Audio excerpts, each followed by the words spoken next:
The Demon King Noir sits on his throne. Lilith tells him that the entire demon army has been assembled. He gets up and prepares for an all-out war with humanity. Lilith bows as he walks by her. He heads outside the tent, where all his female demon assistants are waiting. Lilith informs him that the human army is around 10,000 inches total. In contrast, the demon army numbers around 500,000 troops. Azalea smirks confidently and states that they can't lose. Noir, meanwhile, reminisces about the road that led him here. He was bullied in Japan and then suddenly died in an accident. He thought everything would be all right after being reincarnated. However, he was still picked on because he was a demon. The one who reached out to help him was Lilith.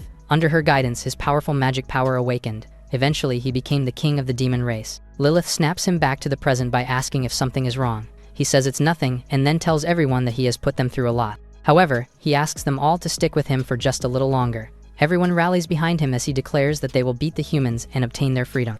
The battle begins as the demon forces move forward, determined to show their power. The battle goes their way, and they slowly push through the enemy defenses. Back in the human encampment, a soldier informs his commander that the demon army is coming. He turns to a mage and asks if the spell is ready. The young man replies almost and starts counting down from 3. He reaches 0, and a huge surge of magic flows on the ground. Numerous large crystals light up as the mage smiles. They successfully activated the magic power suppressor. At that moment, Noir senses that something is wrong. He looks down and notices that the combat unit's movements have stopped. A surge of energy suddenly materializes under him. He wonders what is going on, while all of his female companions start to feel their magic power being taken. The human scout reports that the demon army has stopped moving. The captain smiles as he explains that the demons can't function if their magic is sealed. He then gives the command for Phase 2 to start. The sealing squad begins its part. Many mages band together and combine their power, creating a powerful magical aura. Noir feels it and tells the demons to prepare themselves. He sees the sealers who are using the power they stole and commends their plan. He raises his hand and declares that his magic cannot be suppressed. His eyes widen, though, when he recognizes one of the swords a sealer is holding. He instantly tells everyone to evacuate, but it is too late. The sealing device has become fully activated. Noir is in full panic mode now and screams at his companions to run. He is shocked to see, though, that they are all now trapped inside the crystals. He seethes with anger as he thinks about how the humans stole the power of his army and sealed his core commanders. He had no idea they would be able to do such a thing. He realizes that he underestimated the humans. He turns to Lilith, who is also about to be encased in a glass crystal, and says he is sorry. She smiles back at him and says she has no regrets and is happy for the time she got to spend with him.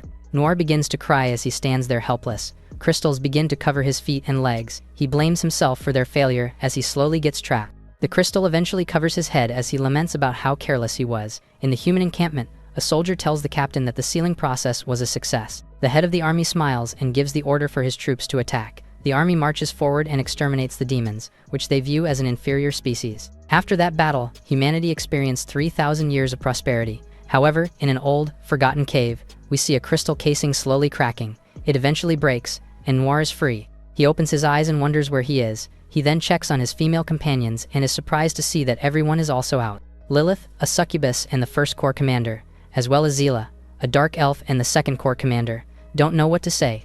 Azalea, the third corps commander and member of the Dragon Clan, looks around and is glad everyone is safe. Noir notes that for him to be with the 3 of them again must be some kind of fate. He tells them to wait inside while he goes out to scout. Azalea is worried, while Zayla says they can help. Lilith also raises her hand to protest, but he tells them it is the Demon King's order. He adds that he doesn't want them to overexert themselves. The 3 ladies reluctantly obey his command. Noir then moves forward and spots a large quantity of magic crystals. He wonders if the seal was broken because of a reaction to these. He then turns towards the exit and heads outside. He looks around and is surprised to see humans in the area. Their clothing and weapons have changed, as we see them using rifles to shoot at some dark energy in the cave. Noir wonders how many years have passed, as well as what those things the humans are fighting could be. He gets a closer look and sees that they are a type of one-eyed beholder monster. Noir has no knowledge of such creatures, so they are definitely not of the demon race. He continues to observe and ponder what could have happened while they were sealed. Noir observes the strange weapons, which he believes have magic crystals. The humans fire at the monsters as the Demon King wonders who they are, as they don't look like normal soldiers. One of the soldiers says the dimensional beast extermination is complete, and they should move on. Noir sees they are heading this way and wonders whether to hide.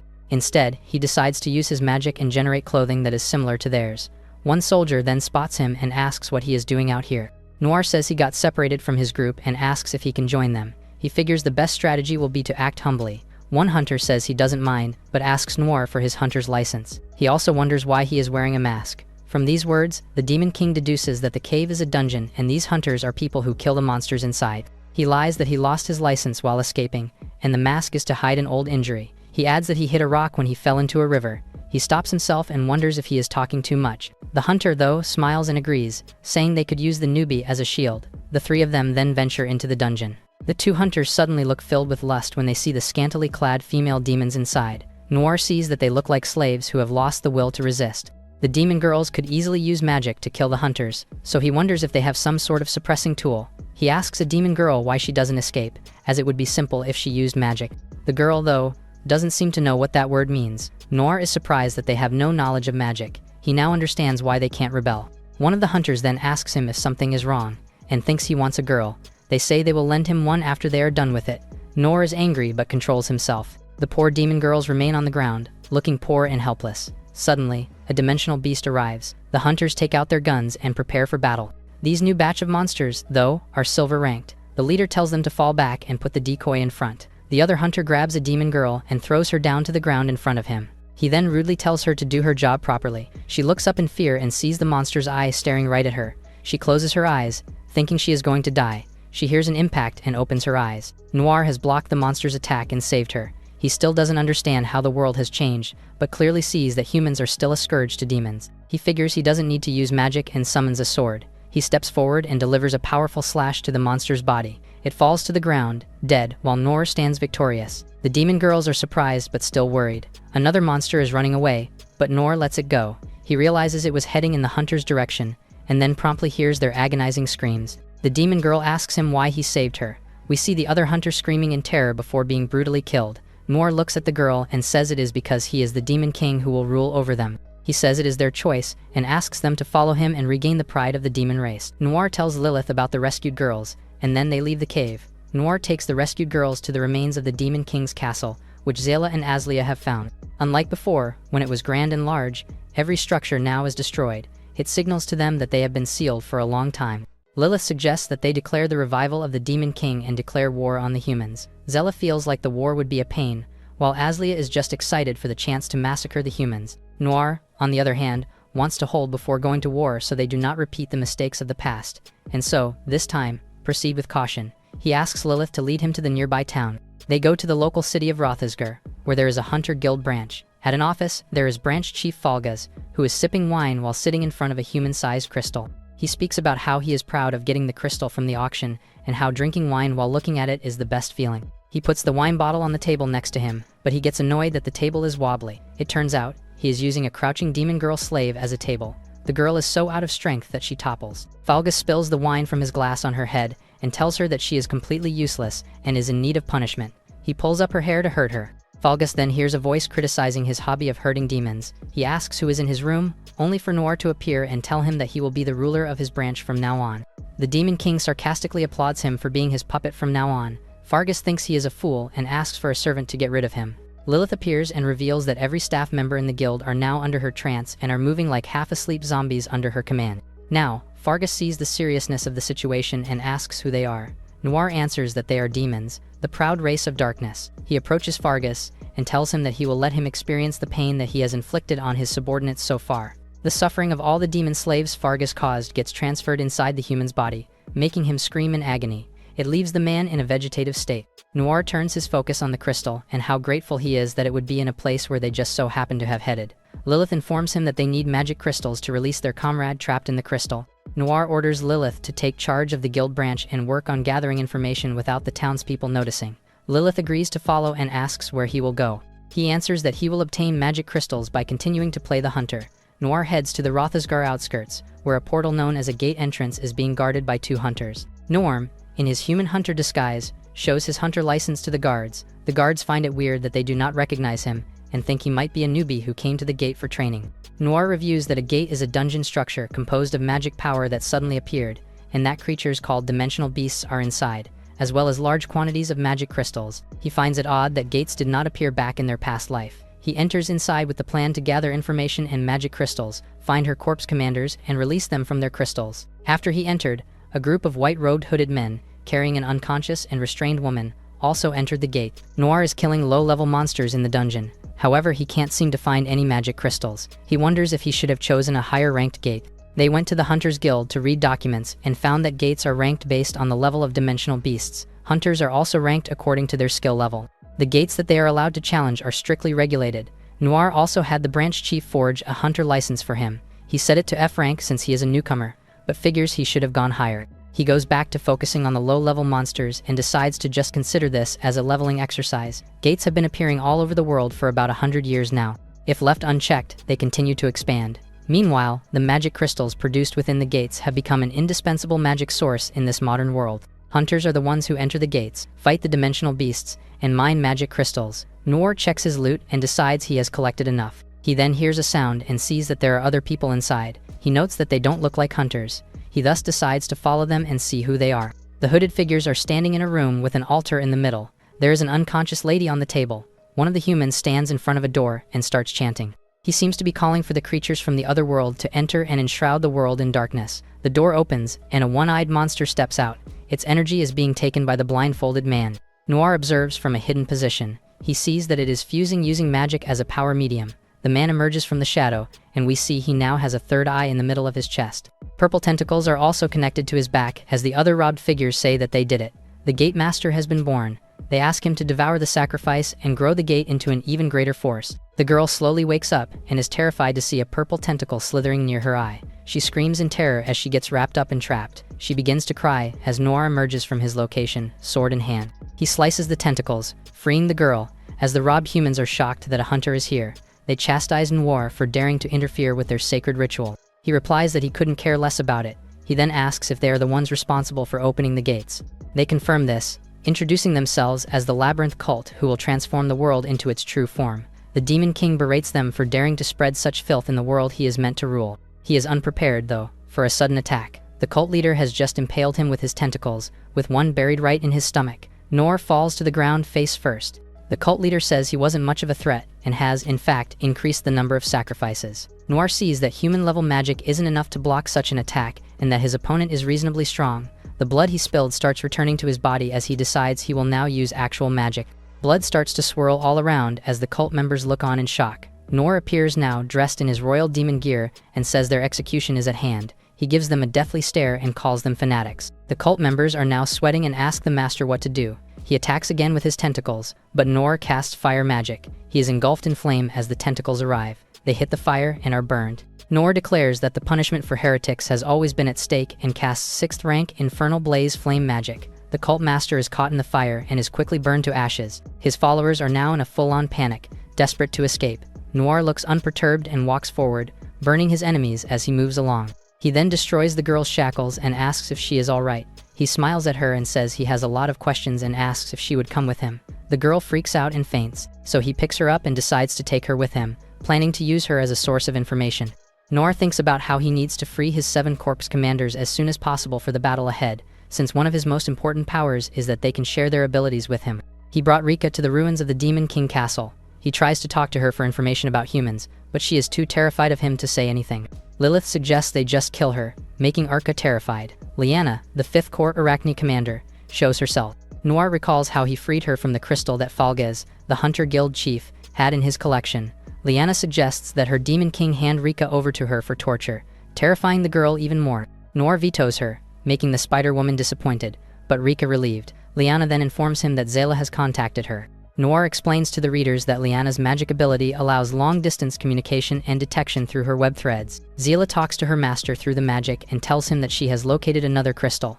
Lilith suggests they head to the location as soon as possible, but Noir proposes that only he and Aslia will go. He explains that their plan is to disguise themselves as a hunter party and orders Aslia to hide her horn and tail on the journey. He and Aslia journey to their destination with Rika. Noir says they brought her along so that she can lead the way. Rika asks about the collar on her neck. Noir explains that it is a magical tool that will explode if she tries to run away or talk to anyone about it, making the girl terrified. He warns her not to do anything foolish. Aslia tells her there is no need to be scared since her lord is a merciful person who will not harm her if she does nothing wrong. Rika finds her oddly cute and calming, as if she sees her as just a regular little girl. They have reached the crystal location, which is the arena of Garcebel City. Zayla informs them via magic communication that Sid is the one who holds the crystal and that they can find him easily since he is famous in the city. Noir orders her to continue to search for the other crystal, to which she says that she understands. The arena is filled with a crowd, all waiting for the event of the night. Noir asks Rika what kind of hunter Sid is. She answers that he is known as an SSS rank hunter, despite the official rankings only being as high as S rank because he is so strong that they needed to invent a new category for him. Noir finds this information interesting. Sid shows up in the ring holding his signature sword designed to be fused with a gun. 100-dimensional beasts are unleashed into the ring for him to fight. Sid charges at them with a powerful slash. The slash eliminates all of them in an instant, as Leah is impressed by his strength despite being only human. Noir agrees that he is far stronger than any human he has encountered. The announcer announces the special event and asks anyone to volunteer to challenge Sid to a battle. If the challenger wins, Sid will give them one wish, which grabs Noir's attention. He steps forward into the ring. Sid asks for his name, and he makes up the name of Yoru. Sid judges based on his appearance that he is a new hunter, and asks if he understands the difference between being courageous and reckless. Noir humors him and asks that he teach him. He calls him his SSS rank senior to play up his respect for him. The announcer is glad to see that someone has finally challenged Sid after a long time. Sid informs Noir that a challenge against him is so rare that the arena is usually just a place where kids ask him for an autograph and a handshake. Sid then throws him a sword identical to his and asks him to use it for fairness' sake. Noir accepts the weapon gracefully. Secretly, Sid is threatening this as an opportunity to show off how unbeatable he is. The match begins, and both fighters rush at each other. They clash swords. Noir instantly notices something is off the moment their swords touch each other. Sid, on the other hand, realizes that he has noticed his trick of concealing the fact that his sword is made with a high concentration of magic crystals to enhance his magic efficiency several times. Sift goes for the offensive and makes a slash powerful enough to push Noir off the ring and hit the wall behind him, even if the copy of the gun sword breaks. Rika is worried if he is okay and is confused why Aslia is just enjoying the fight while her lord is being pummeled. The dragon girl replies that there is nothing to worry about since it is not enough to harm him. Sid remarks that he must have overdone it. Noir comes into the ring with no visible injuries and uses his magic to make his sword whole again. Sid is confused about what is going on. Noir charges at him and makes a slash. The slash makes a crack at Sid's sword, making the so-called SSS rank hunter nervous. He sees that Noir is about to make his final attack. Sid smiles and then surrenders before he can continue. He then invites him to his mansion so he can treat him to a banquet and hear his wish. The announcer comments on how generous Sid is being, but Noir can tell that he is just pretending to lose on purpose and is treating him like just another kid asking for an autograph to save face. He plays along and shakes his hand since it works to his advantage. Noir smiles sportsmanly, yet Sid is hiding his face of resentment. Later, Noir, Aslia, and Rika go to Sid's mansion. There, they are greeted by the butler on their way in. Once they are inside, the butler tells them to wait and then slams the door. They find the place to be empty despite the promise of the feast. Sid shows himself from the second floor and says farewell to the man he calls Yoru. A giant trapdoor opens to let the three fall. Sid tells Noir that humans he has no use for have no reason to live. Meanwhile, Rika is screaming as she falls. Noir's cape suddenly wraps around her. The man tells her to stop screaming. He and Aslia land safely while the cape carries Rika. Rika asks where they are, so Noir replies that they are at the real banquet hall. It turns out that the pit where they are is home to an army of dimensional beasts, all having their eyes on them. Meanwhile, Sid is still up at the mansion, where he meets up with the mayor of the city as a guest of his house. They head to the lounge, where Sid casually talks about how Yoru is probably inside a dimensional beat right about now. They joke that it was a tragic accident, and they laugh together about it. The place suddenly trembles, and then there is an explosion at one corner of the room. Out of the hole on the floor appears Noir with Rika and Aslia. The shocked Sid asks them how they got away from the dimensional beasts. Sid tells him that he took them all down. He tells Rika to tell Sid what she said earlier. Rika reports to Sid that privately owning dimensional beasts and using them for harm is strictly prohibited by Hunter International law and is grounds for his hunter license to be revoked and for him to be punished. She then sees that the mayor is also in on the operation. She declares that they will be reporting everything to the Hunter Guild. Sid suddenly becomes friendly and asks Noir for the wish he wanted when he won in the arena. He is sweating while he smiles while asking him for details on it. Noir replies that what he wants is the giant crystal he owns. Sid says he will gladly give it to him without hesitation. He asks if this means he will stay quiet about the dimensional beasts. It horrifies him that Noir answers that he never said that he would. They head to the next room where the crystal is. Noir is relieved that they can finally free another one of their kin. They hear from the other room that Sid and the mayor are having an argument. They enter the next room to see the mayor looking terrified. He tells the trio that Sid just freed more dimensional beasts, and that it is inevitable that the city will be destroyed. Rika is horrified. Noir looks at her worried face and thinks about how he does not care about humans, and makes up an excuse that he will save them, so that his reputation does not drop. Noir asks the mayor what rank and how many the dimensional beasts are, and he replies that they are all silver and that there are over 1,000 of them. Noir and Aslia think the two of them would be enough to take care of the situation. Meanwhile, the city streets are filled with the chaos of dimensional beasts chasing after running civilians. The streets turn red wherever the creature goes. An innocent woman is cornered by one of these creatures, and it uses its tentacles to grab and lift her into the air. Suddenly, the monster explodes, dropping the woman. The woman sees that it was Aslia who rescued her, using her spear imbued with fire magic on its bladed part. Aslia comments on how she still feels rusty. Meanwhile, Noor has just slain multiple dimensional beasts with a series of sword slashes. His gun sword got so overwhelmed that its blade broke into pieces. Noor throws it away. He magically summons his true sword and comments on how it fits him more. Aslia has Noor's back, and he has hers. While the dimensional beasts surround them from all directions, they declare that it is time for them to hunt. The citizens pick themselves up, and they talk about how they were saved by a masked hunter and a small girl wielding a spear. They ask each other who their saviors are. Elsewhere in the city, Noor and Aslia are still battling the dimensional beasts. No matter how many come after them, the two would just eliminate them without effort with their swordsmanship and flame magic. Noor asks Aslia how many she took down, and she answers that she counted to about 400. Noor answers, and he eliminates just as many, and so they know they still need to slay 200 more. Noor tells Aslia that their counting makes him nostalgic about the first time they met, making the little dragon girl blush. He recalls to her how he needed to have a contest with her of who could slay more monsters just to make her his ally. He recalls how she was so aggressive back then and was arrogant enough to call herself the lonely dragon king who lived for 1,000 years. The more he says something, the more the girl gets embarrassed. She pleads with him to stop remembering the past. Meanwhile, Rika is watching them and is amazed that they are so powerful. Lilith appears behind her, startling her. Lilith tells her that she was sent by her lord to retrieve the crystal. Rika tells her that it is at the mansion on the outskirts and points her the way. Lilith gets near her ear and gives her the warning in a threatening tone to not forget that she is only alive because of her lord. She says with a smile that she will kill her if she ever tries to kill Noor or seduce him, leaving Rika with no choice but to agree. Rika comments on how scary the succubus is and is glad that she at least has Aslia to give her a moment of peace. Meanwhile, Sid is running away from the city as quickly as possible while complaining about how Noor and his allies have ruined his career. He swears that he will have his revenge. He stops running as Noor, Aslia, and Rika are suddenly in front of him. Sid reprimands them for abandoning the city. Noor tells him that he is a hypocrite and informs him that they already exterminated the dimensional beasts. Sid does not believe it and accuses him of lying. Rika reports to him that it was Aslia and Noor who saved the city from the chaos that he brought on it. Noor reviews how Sid has deceived and killed anyone who got in his way, and even tried to destroy the city to escape. He laughs at the idea that he can be called a hero and calls him SSS rank senior ironically. Sid justifies his actions by saying that none of this would have happened if he had never appeared. Noor deems him the lowest of the low among humans and summons his sword to ready his judgment upon him. Aslia asks her lord to leave the man's fate to her. Noor makes his sword disappear and agrees to hand the punishment to her. Sid looks at Aslia and thinks she is just an ordinary little girl. He pulls out his sword, confident that it will be a battle he can win.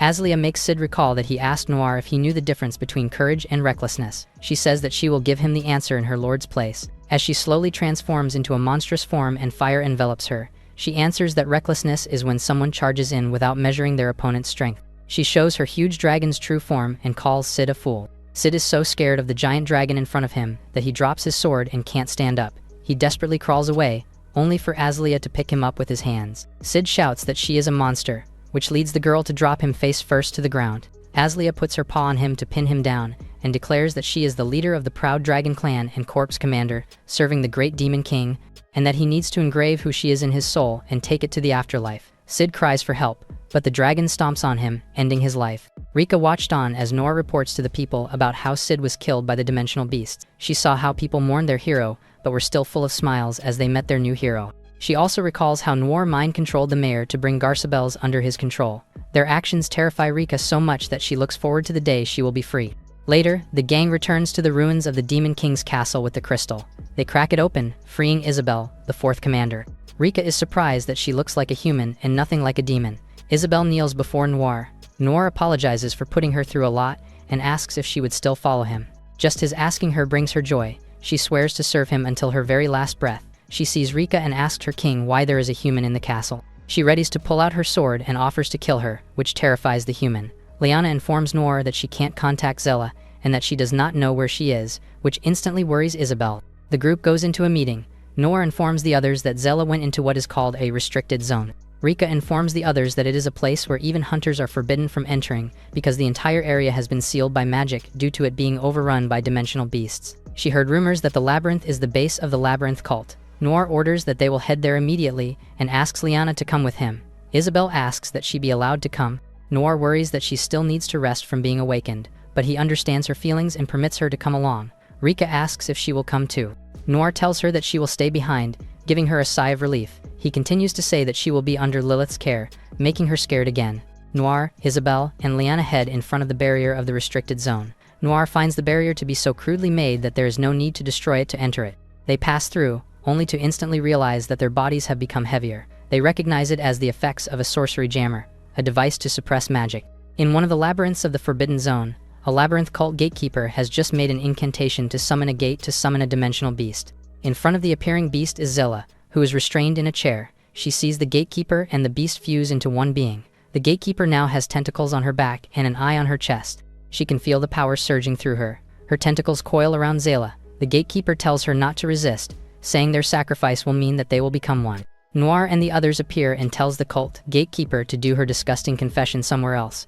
Zayla is glad to see her master and is surprised to see Isabella's back. The cult members rushes towards Isabelle. Zayla warns her friends to run since they can't win with their low magic power right now. She tells them that she will carry the burden of being captured. Isabelle slices up the cult members. She tells Zayla that she refuses because she owes her life. Isabelle recalls how, when she first became a commander and shed her human past, she struggled to fit in with the others. Zayla was the one who approached and tried to become friends with her, and it made her feel accepted. She swears as a knight to never forget her debt. Meanwhile, the gatekeeper is continuing to open a gate, summoning more dimensional beasts. Noir faces the beasts, and he orders Isabelle to rescue Zayla. Isabelle rushes at the gatekeeper. She gets caught in the tentacles coming at her. While she is restrained, the gatekeeper puts her face near hers and praises her spirit. Meanwhile, Noir is in the middle of slaughtering the dimensional beasts and is frustrated that he is too busy to save the others. Liana suddenly contacts him and informs him that she has already destroyed the sorcery jammer. He replies that she did a good job with a smile. Meanwhile, Zayla and Isabelle are restrained by the gatekeeper's tentacles. The enemy licks her lips to get ready for the feast. Her tentacles suddenly shattered into pieces by Noir's quick swordplay. He threatens to feed her a full-course meal with his power. Zayla and Isabelle tell their master, Noir, that they are okay. The gatekeeper now sees that they are no ordinary demons and asks who they are. Noir introduces himself as the Demon King. The gatekeeper laughs that a mere demon calls himself a king. She orders both the dimensional beasts and cult members to attack them all at once, and they charge in. Noir orders Zayla to take a rest. Isabelle takes on the swarm, while Noir goes to the boss. The gatekeeper laughs and warns Noir that he can't leave Isabelle alone. While Isabelle is fighting the cultists and the swarm, she senses something and blocks a bullet coming in her direction. She sees that the cultists are using dimensional beasts that float and look like fish with long snouts as guns. She recalls how this type of beast has the strength between those ranked iron and silver and can mimic the properties of various things. The gatekeeper informs them that they have mimicked a hunter's gun. She asks if a swordsman can defeat a gun. As she says this, Isabelle already gets shot directly in the head, which leads her to fall to the ground. The cultists can tell that she is still alive and smiling since they can do anything while she is still weak. A hand approaches her, only for it to be chopped off immediately by Isabelle's sword swing. Isabelle looks intimidating, despite being ashamed that she has let herself die. Noir tells the gatekeeper that she is no swordsman, but a necromancer. Green light energy surrounds Isabelle as she chants her spell. A mark of a skull appears on her right knee as she continues to chant the spell of the dead. The already dead cultists and other corpses who died in the Forbidden Zone rise as Isabelle's army. She orders them to devour her enemies. The cultists ran away in fear. Noir asks the gatekeeper if they should start their fight now that everyone is done. The enraged gatekeeper spears one of the running cult members with her tentacle. Noir asks why she did that when he was her follower. The woman laughs and tells him with a smile that followers are like weeds that grow no matter how many times they get cut down. Noir finds this ironic and says that she does not realize that she is the weed that stands alone. This enrages the gatekeeper, who spears him with her tentacles. Noir quickly gets to her back like nothing happened and then activates a spell that unleashes limbs made of dark energy that grab the enemy and rip out her tentacles. The weakened gatekeeper tries to crawl away.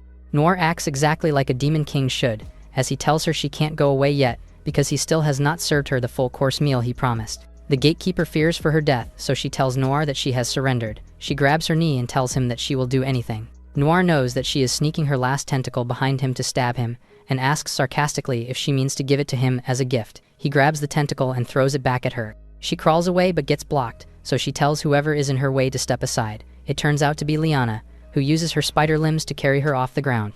The spider lady tells the others that she found only one magic suppression device and that she did not find any crystal. She then asks who the gatekeeper is. Noir answers that she is free to torture her as she pleases. The gatekeeper is terrified as he tells Liana to extract all the information she knows. It leads to Liana getting excited. She grabs the enemy and goes to the darkness, all while the gatekeeper is kicking and screaming. Noir's advice to the enemy is to talk so she can die faster. The gatekeeper makes a curling scream as the torture starts. Now that it is over, Zila clings to Isabelle's arm and thanks her for saving her life. Liana then tells Noir that she has already extracted what she could from the enemy. She reports that the next crystal is in the 5th holy city of Babylon. She goes on to report that the Labyrinth cult is a secretly large organization that has spread across the continent to open gates, and that their base is located in the holy city. Their main objective is a secret, with only the upper ranks knowing of the details. Noir has sent Liana and Zila to search for their location, only for a month to pass with no result. Meanwhile, the Demon King's castle has already been restored.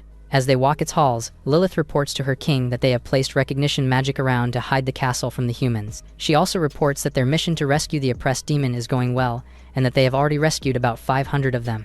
Noir says that their next step is to build a city around the castle to accommodate the rescued demons. As Noir is about to go to his room, he tells Lilith that she can go. He enters his room, only to be surprised that Lilith has entered it too. He asks her what she is doing in his room.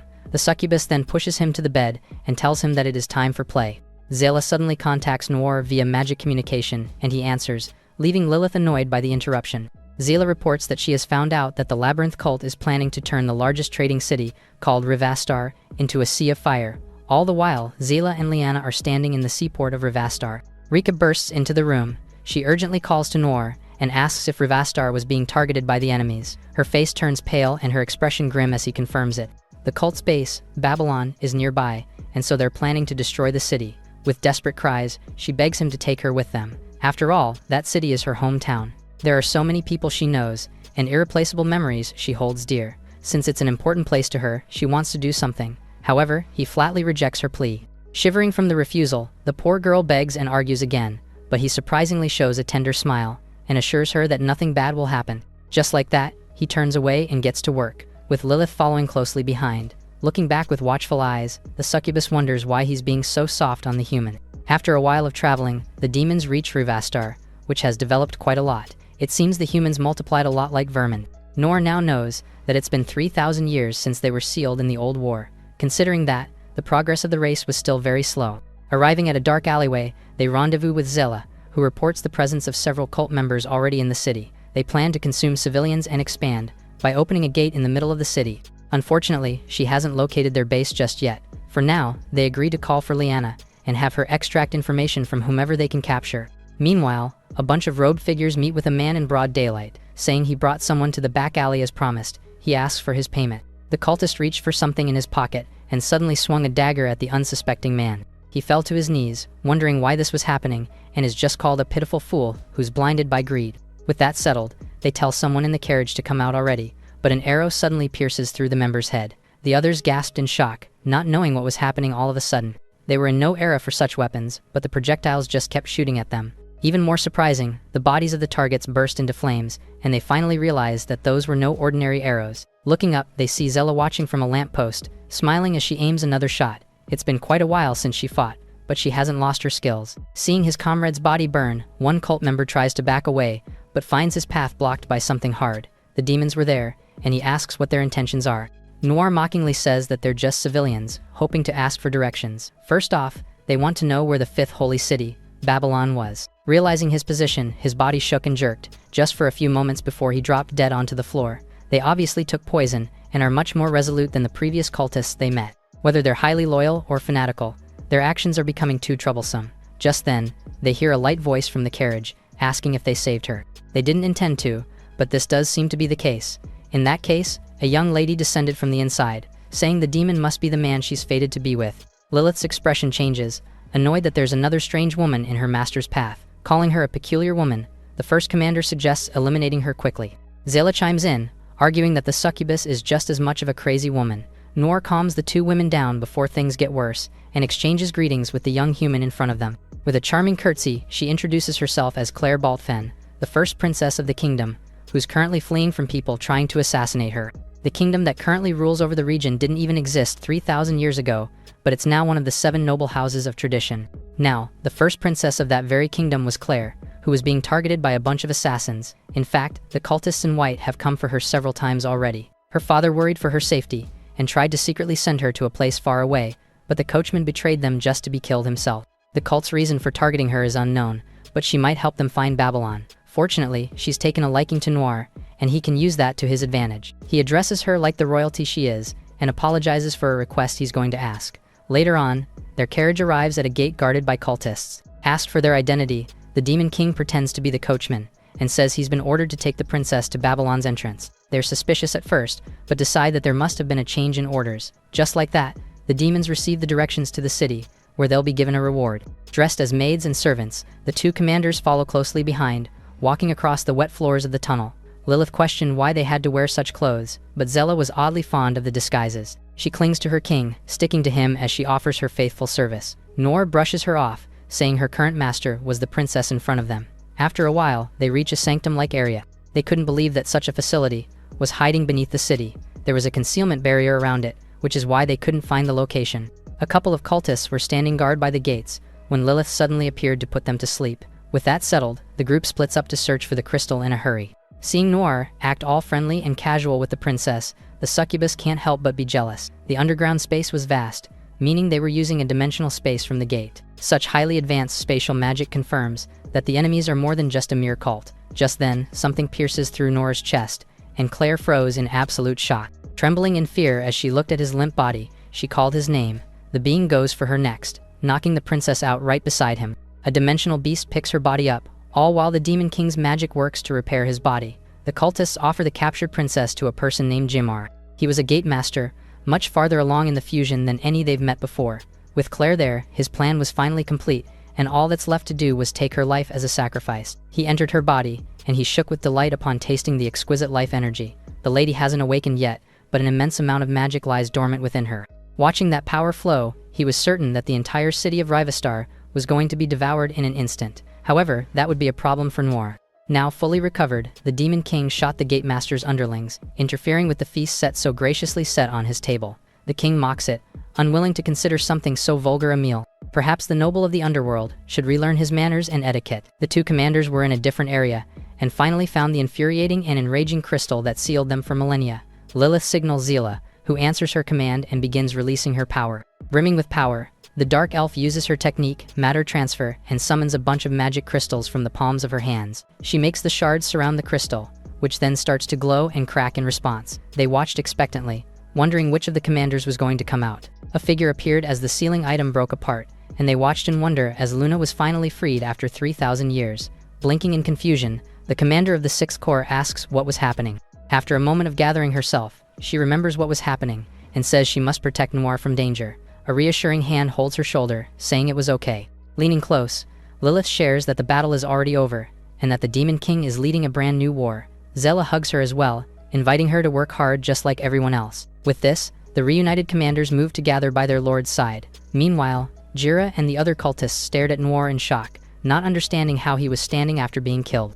Annoyed, the Gate Master scolds his subordinates for not doing a thorough job, and summons a gate to show them how it's done. Dimensional beasts poured out in waves, but the Demon King just uncaringly raised his hand. A quick swipe takes the entire horde out, and he asks if the cultist was already done with his feeble attempts. Jira was in disbelief. Once a noble of the kingdom, he was even a candidate for the 12-star generals of the cult. As such, he absolutely refuses to be humiliated by someone like him. Considering the power he was releasing, Noir smiled both in amusement and acknowledgement. The group of commanders appears by the gate where they separated, but Lilith is disappointed to see that he wasn't there at all. She threateningly turns to Zela, who pants and argues that it can't be helped. All of Babylon was an alternate dimension, so they really can't pinpoint the target. Just then, Luna's eyes grew in surprise as she finally spotted their master. With her heightened senses, she realizes that he was in danger and needed help. She grit her teeth and flexed her muscles. In the blink of an eye, she sped to her lord's aid, leaving her comrades in the dust. Meanwhile, Noir was working hard in his fight against Jira, as the wave of dimensional beasts didn't end no matter how many he cut down. The Gate Master laughed at him, asking why he looked so helpless against his noble attack. Given the numbers, it would be much more convenient to burn them all at once, but that would put the princess at risk. He'd like to avoid hurting her as much as possible, certain she'll be a useful pawn. The Demon King thinks of a way and suddenly stopped fighting back. Jira cackled, saying it was his punishment for mocking and daring to go against him. Pushing his hand forward, he commands the dimensional beasts to impale the target. Just then, something fast knocks all the beasts away. The enemy doesn't know what happened, but Luna had just appeared to save her beloved master. Raising her tail and claws, the furious werewolf snarled, questioning what they were doing to Noir.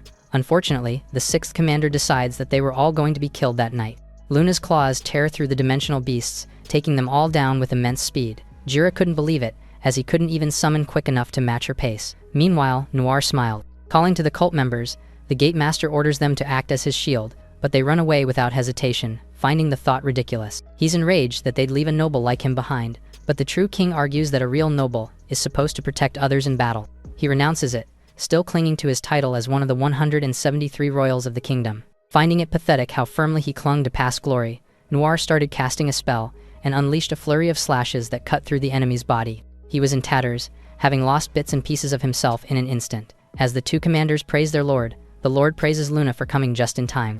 In tears from their reunion, she hugs him tight and asks if he was okay. Seeing her tears fall, he confirms that she's just as persistent as ever. Now calling to all his subordinates present, he instructs them to wipe out Babylon. They obey without hesitation, and are then told to bring a couple of the surviving cultists to him. Since they bravely tried to kill him, he's decided to personally interrogate them for information. Claire woke up after a while, and immediately looked for her fated one when she opened her eyes. To her horror, she hears agonized cries and sees Noir, torturing a couple of captives before her. Her quiet gasp lets him know that she is finally awake. Apologizing for showing her something unpleasant, he reveals his identity as the King of Demons, and waits for the human princess' response. To his surprise, there was not a single trace of fear in her face. On the contrary, she beamed and trembled with excitement, saying he's precisely her ideal. After some time, they gather in the Demon King's castle. Rika is shocked to find the first princess there, and addresses the royalty casually.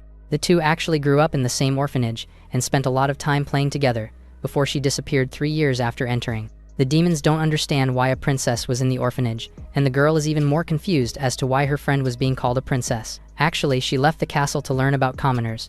Pieces come together, and Rika remembers news about a missing princess during those times. It was ridiculously dangerous, but she snuck out without any guards, since coming with them would defeat the purpose of what she was doing. She's crazier than Noir ever imagined, but bringing her along is going to be worth it. Remembering herself, Rika then turns to the Demon King and vows to show her genuine gratitude for saving her hometown. He tells her not to mention it, saying it was a side task to their cult subjugation and freeing Luna. As for their next move, they were heading to the royal capital of the kingdom. It was the busiest city they've seen, and the crowd was scary and suffocating for the demons. Later, when the crowd thins out, Claire asks if the royal family really was connected to the cult. The possibility is really high, especially since they even bribed her coachman. Since the location of the next crystal was still unknown, he decided to take their organization down first. Meanwhile, the commanders pull their master away and quietly ask if they can trust the human. He reasons that she didn't even show a hint of disgust after being told about their identities. On top of that, she's royalty among humans, making her a huge asset to the team. Isabel was about to say something more, when Luna informs them about hearing the voices of other demons. Their cries of suffering were all coming from beneath the streets. Taking a closer look, Noir figures out that there was a massive slave market present in the city. Looking at the collection of slaves for sale, a bunch of people tell the trader what they need, including a sturdy target for archery and a replacement for a woman they broke recently. The market was repulsively bustling with business, and the demon commanders were sickened as they watched their kind be sold. Isabel suggests killing all the humans there immediately, but Noir asks her to wait. As infuriating as it was, there seemed to be a lot of important people, so he wants to observe for now. However, Claire had different ideas, and had already disappeared from their group. The merchant invited everyone along, boasting of their finest collection of female slaves. He lines them up, proud that they even have various races to suit everyone's taste. Just then, the men in the crowd complain, insisting that they be allowed to check the goods first. Fully prepared to meet their requests, the master signals the demons, who can't help but show their horrified expressions. With this, their towels are all opened up, except for a particularly younger-looking slave who looked reluctant. Annoyed, the man tried tugging on her towel, and ordered her to obey like the others. She ran away in fear, and dashed through the crowd to escape their clutches. Her legs moved as fast as possible, but the little girl didn't get too far before someone blocked her way, saying rebels must be executed. As her eyes were filled with terror, the man says it's convenient, as he always wanted to see what it looks like when someone is cut down by a sword. Screams of fear rang out, and Claire appeared in protest, even hugging the child tight and covering her with her own body. Just then, sparks flew. The princess was safe, and before her was Isabel, who arrived just in time to block the man's blade. At first, the commander had a hard time believing her promises of joining their group. But with such a reckless act, the royalty has earned her respect and gratitude. Noir appears beside them as well. They had gotten everyone's attention, and the incident has become a huge commotion. Since it can't be helped anyway, he removes his mask and releases his power. The man demands to know who he is, but the Demon King orders the disgusting human to shut up. He summons his blade and, in an instant, slashes through the slaver's flesh. As he screamed, watching his arm fall off, Noir smiled and said he got his wish of seeing a person get cut down. The Demon King had cast a barrier, and no one was escaping from the perimeter, so he told his commanders to get to work right away. With this, pained cries rang out as the street turned red. Surprisingly, Isabel later reports that they've freed all the humans later on. Luna couldn't believe that he stopped them from killing everyone, but he reasons that they had no choice. At least, with his mind control, all they remember is one of the humans going berserk and swinging his sword to injure many. During the chaos, all the slaves escaped, which is a story no one will question. Since the demons they freed had no place to go, they will be given a place in the Demon King's castle. The little demon girl from before then turns to Claire and thanks her for saving her. The princess was just glad that she wasn't hurt. To their bewilderment, the royal heir got on her knees and apologized for allowing such activities in her kingdom. Even hunters were among the guards, so they wondered if the hunter guild was also involved. The girl actually saw the man they call the guild leader, talking to the slave merchant. What's more, there were also several people in white clothing. This confirms the involvement of the Labyrinth cult. Asked who the leader is, Claire shares that his name is Gilbert, the head of the Kingdom Capital's guild headquarters. He's also known as the top hunter of the country. After a while, the group of demons arrive at the guild's headquarters. Noir says he'd like to meet with the guild master, but is told that he's away on business. What's more, he also needs to make an appointment. His eyes glowed with power, and he asked where Gilbert went in the first place. In a trance, the receptionist shares that he's in the royal capital, after being by the king. Wasting no time, they head to the royal castle, teleporting just outside where no one could see them. Isabel asks why her master was sneaking around like a common thief, but Noir just says they have no choice, as they wouldn't be allowed to waltz through the front door. Although annoyed, she moves on and wonders where their target is. He asks Claire where the king was likely to be, but Luna interrupts, hearing something with her extremely sensitive ears. It was different from when she sensed the slave market. Somewhere in the castle, Gilbert reports the smooth progress of their plans. King Louis barely gives a reaction, but with this, their recognition among the 12-star generals was all but certain, and his position will be secured even more than it was. They leave through a dark corridor, and the demon group appears after eavesdropping. Based on their conversation, they've confirmed the king's involvement in the Labyrinth cult. Turning to Claire, they checked if the royal daughter was okay. Although uncomfortable, she says she prepared herself for what might come. The moment the guild leader's name was mentioned, he has frequently visited the royal castle before, but she never imagined what he was involved in. Before them, a pool of dimensional beasts festered. The cult seems to be breeding and raising an army of the beasts for themselves, and one could easily guess what their food was. A group of slaves were lined up and ordered to enter the room. One of the guards snickered, saying it was a waste as they could have been useful in many ways, yet they were just there to be fed to the monsters. They see Noir and stop in confusion, questioning if he was there on feeding duty like they were. While they wondered if they got the time wrong, the Demon King dashed in, saying today's meal had been changed to 2 hunters instead. They instinctively raise their weapons, but are unable to react fast enough as the demon tosses them away and pushes one of the men over the railing. Another tries to retaliate, cursing him for the unexpected attack, but is quickly kicked over as well. Screams rang out as they fell over, and were devoured by the rabid monsters below. After the meal, Luna is ordered to exterminate all the dimensional beasts there. Meanwhile, Isabel was to secure the demon slaves hidden in the castle. Lastly, Claire is told to take Noir to the human kingdom's king right away. Walking forward, a silhouette on the throne greets the rebellious princess. Seeing her peculiar entourage, the man asks if he's a demon. With that said, he clearly wasn't the king they're looking for. Asked who he was, Vipert of the Star Generals introduces himself as the true ruler of the kingdom. Since they were seeing one of the highest officers in the cult and the true king of the country, the two are told to remember Vipard's name well. Moving on, he speaks about the destruction of the base he was carefully nurturing. Confirming that he's talking about Babylon, Noir straightforwardly admits to it, eliciting a murderous and maniacal laughter from the human. Burning with anger, the general vows to kill him. Their blades clashed in an instant, and the waves of power made the room shake. Claire is told to get back for now. Even the Demon King acknowledged the tremendous power, and he's sure the enemy wasn't human. It doesn't seem as though he had fused with a dimensional beast. Before he could think about it anymore, Vipard thrust his hand out and shot high-ranking fire bullets at the enemy. He was slightly annoyed, as the demon wasn't even using magic against him. Noir argues that he uses sorcery, not magic, but the general couldn't care less about that, and instead kept attacking. Their powers clashed with their blades, fighting to overpower the other.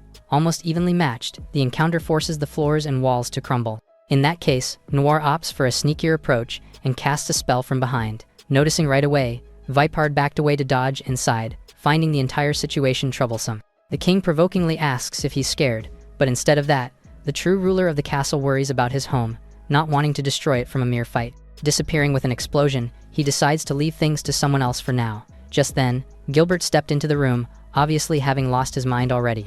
As he walked forward in a daze, a powerful dimensional beast followed from behind. he finally gets his wits about and wonders where he was and what he was doing. However, it was already too late, as a quick turn lets him know the terrible position he was in. Snarling, the beast opened its jaws and bared its razor-sharp teeth. Horrific cries echoed throughout the room, as the guildmaster was devoured whole. The enemy was a gold rank, and it's the first time Noir has fought one in mid-tier class. Its body shook, digesting the hunter it consumed, and suddenly crashed through the castle walls. Vipard worried about his castle being destroyed, but his own underling was smashing everything. Hearing Claire's worried call, the Demon King promises that he won't let it be. Fortunately, she's fine with her home being destroyed, and tells him to fight to his heart's content, without holding back.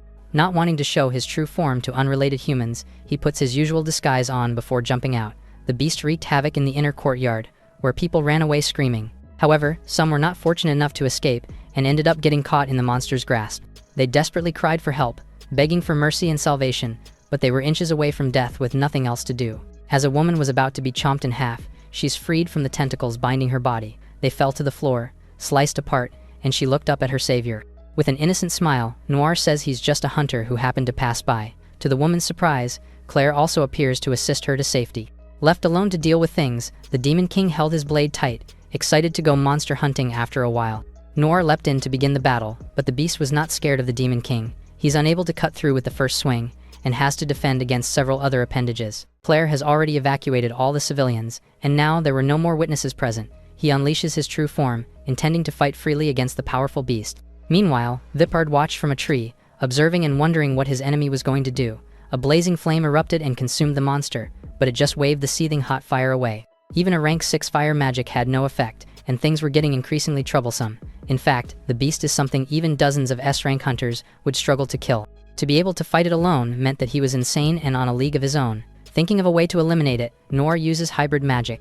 The commanders wield unique magic, and each of them carries an ultimate spell only they have. As someone who has pacts with all the commanders, the Demon King is free from limitation, and is a being with the ability to use all unique magics. For now, he casts rank 6 fire magic and supplements it with rank 6 wind magic, thereby creating an existence class spell. The flames, raging and howling in his palm, are shot towards the enemy. It tries to fight, thrashing and flailing as its body rapidly apart. After a while, the entire thing explodes. He nonchalantly stands as the shockwaves shake the yard. On the other hand, Vipard watched with a smile, glad to have seen his enemy's strength. Just like that, the general disappears into the night. The demon commanders arrive to regroup with their master, bringing along several slaves. All dimensional beasts have been eliminated, and all enslaved demons have been retrieved. The numbers were relatively low, and most of them seem to have been relocated elsewhere. Claire also comes, and is asked if the humans in the castle were also okay. While most were, the princess had no idea where the king was. It was obvious that Vipard took him, but before Noir could deduce even more, a voice interrupted his thoughts. Haslia was calling out, saying they had a problem at home. Asked what was wrong, she reports that Lilith and Zayla, two of their most trusted comrades, had apparently betrayed them. The news calls for an urgent trip back to the castle, where they're told to ask Rika for the details. Inside the room, she was all bound and tied up. Noir asks for an explanation and is told that the crime scene was preserved. Haslia heard noises, but the girl was already restrained and alone by the time she arrived. They finally remove her gag and ask what happened while she was supposedly learning about demons. It was just as they said, but Zayla suddenly came into the room with a troubled expression. Lilith got an even paler expression soon after, and they both left immediately. As for what they were talking about, she was only able to hear a little. It was about the cult working with the hunters, and a large number of demons being captured. Confirming the story, the Demon King concludes that it must be related to Vipard and his base. As for the first commander, she mentioned the possibility of recovering the crystal, and their comrade was enough to make them sacrifice themselves. Luna worries about her friends and wonders what went down, but Noir already has an idea based on their personalities. The thought that he'd allow them to go off to die without him knowing was ridiculous. As such, it was time for a punishment. Right now, the commanders are blocking communication, but had their location tracked earlier. They're in the old royal capital, which used to be bustling 1,000 years ago, but was now just a bunch of ruins. In other words, it was a perfect hiding spot, and the demons had to start moving if they wanted to retrieve their comrades alive. They arrive at the site soon enough, and it looks like ordinary ruins at first glance. Noir knew better, and could feel powerful concealment magic cast over. With a slight tap, a huge barrier cracks and breaks, then revealing an entire city hidden by its abilities. Claire is shocked by the magnitude, since it's even bigger than Babylon. While saying it must be the real target, they suddenly see a demon rush by. The king reacts to catch her quick, and asks what's wrong. Based on how terrified they were, it's obvious that they suffered horribly. Hopeful but in pain, the girl cautiously asks if they're allies to the succubus and the elf. Calming her down, they're finally able to ask what happened. After saving the enslaved demons, The two commanders apparently went deeper inside the base. They share glances, now understanding that they went to the right place. For now, Liana is told to stay there and protect anyone who escapes. Meanwhile, Luna and Claire were to accompany him inside and save their comrades. Traversing deep inside, they ask for the reason he left Isabel at the demon castle, especially when she was the most worried about Zayla. The necromancer was once human, who died and gained the power of darkness before joining his army. To someone like her, who is both human and demon, the place they're in would be hell. The scene in the slave market alone was appalling, and he'd like to avoid showing her any more. Claire is surprised by his kindness, but he wouldn't call himself that. After all, it's likely hell for the princess as well, but he still brought her there. Male hunters grabbed demon slaves by the head, telling them to scream louder. Based on the scene, they had obviously violated and abused them way past their breaking point. Like the scum of their race, they're annoyed that the slaves died too quickly, and move to bring the next set in for their enjoyment. Noir appears and holds their shoulders tight, saying he has something even tougher. Turning in surprise, the men see the Demon King in disguise, and ask if he's new there. Gritting his teeth and apologizing for scaring them, he reiterates that he has something tougher they can use. In fact, it's so tough that they might be the ones to break first. They see the werewolf behind him and fall into a panic, not understanding what's going on. A fully transformed Luna attacks, swiping and severing their heads with her claws. With a loud scream, she casts high-ranking wind magic and sends a flurry of razor-sharp gusts that cut through their bodies. One man curses them and demands to know who they are, but Noir takes him out in one blow, not even wanting to introduce themselves to such scum. Moving to the next room, Claire is stunned and horrified by the sight she's met with. Bodies of demon slaves were strewn across the area, bound, defiled, violated, and beaten to death. It was as if she had been thrown to hell, but unfortunately for her, the hell was just beginning. Her father walked in, wondering why and how she could be there. Louis' eyes were blank, as he recalls how he offered her up to Babylon as a sacrifice. She couldn't believe the reality, that she was betrayed by her own father. On the other hand, Noir already had his suspicions, as gunning for the princess was a dangerous move, except if you were already in a position higher than her. It would have been child's play. The king himself led his people to corruption and sold her daughter, so what was he trying to accomplish? To him, the cult's teachings are absolute, and when the gate fills the kingdom, it will achieve happiness. With dazed eyes, he says he has only ever wished for his people's happiness. Watching from the front row, Noir tells Claire to show him how she'll face her hell. The king was the root of all the problems they have seen so far. Noir doesn't know where it all began, but the guild, cult, and the king worked together to establish the demon slave trade. What's certain is that they offered sacrifices to create gates all over the country. Claire couldn't believe it. According to research texts in this era, dimensional beasts are drawn to areas with high magic power. The cult, seeking to fill the world with gates, desired offerings with naturally potent mana, primarily demons but also certain humans. The king, obsessed with a deranged cult, turned his kingdom into a feeding ground for dimensional beasts. This is the honest but painful truth of it all. Now, how will the princess face the crimes and sins of her father? Normally, she would either cry or lash out in rage. Begging for help would give her a passing mark, and is what he would expect her to do. As he plans the next step, Claire ends her father's life without an ounce of hesitation. They're shocked, but she just says that a fallen king is nothing but a curse to the nation. Turning back, she mercilessly reports that her father has been executed. From that moment on, she was the ruler of the kingdom, and had a plea to her fellow leader. With a polite bow, she begs Noir to save the kingdom. He couldn't help but smile at her resolve, and ask if she really asks this from the king of demons. Not caring about what that means for them, a crazed and infatuated expression spreads across her face, as she offers everything as the sovereign. He cackled with amusement, realizing that she was completely insane all this time. With this, he tells them to follow him, ready to show how the country was going to be changed. They immediately head toward Vipard, who was enraged by their audacity to trample all over his land. Noir scoffs at him, who's acting like a beast without a brain. It must also be the reason why he barks so much. Coming back from the brink of rage, the general sighs and smiles. He wonders if the king would still be smiling after he survives the horde of dimensional beasts he's collected. The sheer amount was annoying, so Luna offered to take care of it herself. Just then, a demonic presence appeared from behind, telling them both to stay back. The voice was recognizable, and they saw that the last commander had finally been freed. Helga smiled, sharing that Lilith and Zella saved her earlier, but it took some time to recover her strength. That said, the ogre was back and ready to dominate the battlefield. Vipard sneered at her, questioning what a muscle-headed brute could even do. Unfortunately, the disparaging comment ticks her off. Her body instantly grew and overflowed with power, the effect of her unique magic, muscular enhancement. Gripping her club tight, she swings her weapon and takes the entire horde of dimensional beasts out. The general is shocked by what he witnesses, and finally understands the strength he underestimated moments ago. Noir has had enough of the ridiculous game, which was just a waste of time for someone like him. Funneling his anger, Vipard smiled in resignation. Burning with anger, he'll never be satisfied, until he personally kills them with his own hands. However, The Demon King couldn't care less about his mood, and was more concerned with where his subordinates were. The general was stunned for a moment, and fell into a fit of amused laughter. With this, he understands that the two demon intruders were his comrades as well. Unfortunately, Lilith and Zilla had already been killed. Bubbling with silent rage, Noir tells Luna and Helga to leave the place with Claire, there to rescue every last demon and let him know once the evacuation is complete. Getting an idea of what he's about to do, they ask if he's really going to do it. He's sure this time, as the evil man has to experience the true essence of demons. Vipard asks if he's that confident about having a one-on-one duel. Without even affording him a reply, Noir concentrates and disappears from where he was standing. It seems the dead bodies really are just that important to him.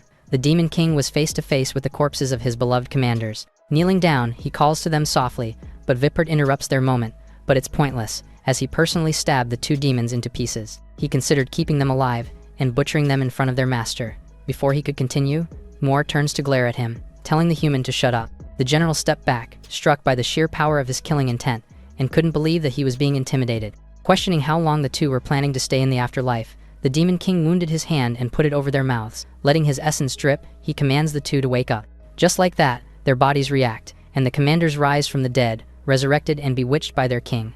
Vipard was in disbelief, and couldn't understand what his eyes were seeing. He's certain he killed the demons, but is too foolish to know that the primordial lineage of demons doesn't die permanently. Such lineage refers to the pinnacle of each demon race. A single male and female pair is born per species, and become bound followers of the king. Through their pacts, their lives become one, which is also the very foundation of Noir's power. The two call to their ruler and apologize. Fortunately, he understands. The relationship between humans and demons is different. No matter what happens, they are the Demon King's subordinates, and this cannot be reversed. Rika asks if the races would be forced to suffer if the king was a foolish one. While this may be true momentarily, the primordial lineage could kill their ruler if he ever broke the pact. In other words, Noir is just as they might imagine. They do not follow him just because he holds a title, but because they recognize him as worthy of it. There's also no need to explain their faith and loyalty. He understands that Zayla and Lilith's actions are driven by the desire to save as many of their kin as possible, as quickly as possible. This is also why he became their king in the first place. With that said, they're to never forget that their lives belong to him, and his life belongs to them. Neither is allowed to be lost without permission. They bow their heads, affirming the reminder. More than he is kind, Noir is also more terrifying than anyone. Thus, no one else is more fitting to rule as the Demon King. Overflowing with anger, he begins the execution of Vipard. The general was still seething, indignant that his enemies won't even die if he kills them. His body is consumed by raging flames. They erupt, nearly melting the walls around. Letting his fusion with the dimensional beings take over, he transforms to burn everything to ash. Vipard reveals himself as the Gate Master, but he looks different from the ones they've encountered before. He's offended to be lumped in with those weaklings, who can't even transform at will. His magic surges and the flames he unleashes are able to consume all things. Still not caring, Noir calls to his commanders, and orders them to evacuate to a safe zone immediately. Like the others before, they get an idea of what he's planning to do. He'll show the arrogant and foolish human the true essence of demons. Vipard collects magic energy in his mouth, and shoots a blazing beam at his target, who tries to avoid it a few times but to no avail. That said, Noir was unaffected, but the same could not be said for the general's precious base. However, he no longer cares about such matters, especially after going through so much humiliation. Intent on killing him with his own hands, he gives up on everyone's lives. As the ruler, he has the power to just gather more followers and rebuild the temple. The king jumps back and gains a bit of distance. Lilith and Zila both had family members who suffered the same fate as those enslaved here. The succubus in particular, pinned to the ground, and forced to watch as her family was violated and killed mercilessly. That's also the reason why she couldn't just stand by while he worked. Hearing this, Vipard mockingly asks if he's hoping for some apology. Based on the silence, he realizes that the foolish guess must be true. Succubi and dark elves are in extremely high demand, so of course it happens. The demand for slaves comes from the fact that humans can treat them in a way they can't treat other humans. With that said, do they really want him to apologize? On the contrary, Noir seeks no such apology. Luna calls to her master, and reports that the evacuation was complete. It was all just a stalling tactic, but even Vipard knew that. He expects a fuse spell like before, but that won't break through his form right now. The ever-arrogant man says he knows exactly what he's planning, but it was foolish to think that composite magic is limited to the fusion of just 2 spells. The undead began to rise, and clung on to the legs of the unsuspecting Gate Master. It's a power only the Demon King can utilize. Combining the abilities of his followers, he uses Isabel's necromancy to restrain the target into place. As expected, Vipard couldn't run from where he was standing. With Liana's Nephila thread, he locates a suitable projectile from somewhere in the world. Zila's material shifts, teleports that projectile into the desired position. Aslia's fire and Luna's wind magics are then woven in to increase potency. Helga's muscular liberation grants physical control over the projectile. Lastly, Lilith's soul dominion is cast on himself, forcibly suppressing the mental strain from using multiple forms of magic. Calling on an empowered meteor, Noor tells the false ruler to tremble before the dread start of the night. Told to scream in terror and die, Vipard froze as he faced the full power of sevenfold composite magic. The meteor crashes into his body. Vipard calls Noir a monster, and the Demon King teleports away, finding his last words pathetic for someone who claimed to rule. Still unable to run away, the general trembled in fear and undid his transformation. He curses it all in anger, believing he was meant to rise higher than anyone else in the world. With this, he's consumed by the insurmountable magic, and the darkness that once ruled the kingdom was annihilated by an even greater darkness. After ascending to the throne, Claire began arresting nobles connected to the cult and purged the nation of its evil and corruption. Meanwhile, Noor formed a secret treaty with her, promising to help establish a nation for demons. Rika couldn't begin to understand what was going to happen. Just then, she's called out by Lilith and Zilla, and was surprised to find herself suddenly being dressed in a maid outfit like they were. She exclaims in confusion, but was being pushed forward before she could even ask what's happening. In the demon castle's basement, she sees Noor in a cleaning attire. They need her help as they're short on hands, but she didn't even know. Everyone was there, in the grimoire archive that was sealed away years ago. He wants to gather useful knowledge for the future, so they're trying to organize everything. The topic of magic tomes must be intimidating, but there's no need to be afraid as nothing there was too dangerous. As he says this, Liana drops a stack of books, and a dimensional creature immediately begins to crawl out. Before she could even react, Rika was already hanging in the air by her ankles. Fortunately, Noir is there to cut it apart and save her in an instant. Catching the startled girl in his arms, he charmingly asks if she's okay. Her blushing face earns Lilith's attention, and she's promptly reminded about the succubus warning when they first met. If she ever tries to seduce her master, even once, she will not hesitate to kill her. Rika urgently obeys. While cleaning later on, she then brings up the topic of the two commanders' punishment for acting on their own. It's honestly a tough question to answer for Noir. After all, the two won't even consider it a punishment, no matter what he does to them. Knowing the two, she can imagine what he's saying, but gets the idea of using Lilith's soul dominion to temporarily erase Noir from her memory. She questions if this would even be a punishment, and is shocked to turn and see the succubus crying from the thought. Clinging to the king, she begs him not to do it. The others are impressed by the suggestion, as they had never seen the first commander like that. Lilith glares at Rika, indignant that she'd even recommend such a thing. As she screamed in terror, the human realized something. Demons laugh, cry, feel jealousy, and fight desperately for their comrades. They aren't that different from humans. Lilith knelt down, along with all the other commanders who have assembled before him. The succubus is the first commander. Zella, the dark elf, is the second. Aslia of the dragons is the third. Isabel, the dark knight, is the fourth. Liana Arachne, the fifth. The werewolf, Luna, is the sixth. And Helga the ogre is the seventh and final. With their king, Noir, they all gather once more under the king who once lost. This time, they will never lose again. Being freed after 3,000 years, they vow to return in triumph and cast a shroud of darkness over the earth. The Demon King's army will move forward and remind humanity to fear the night.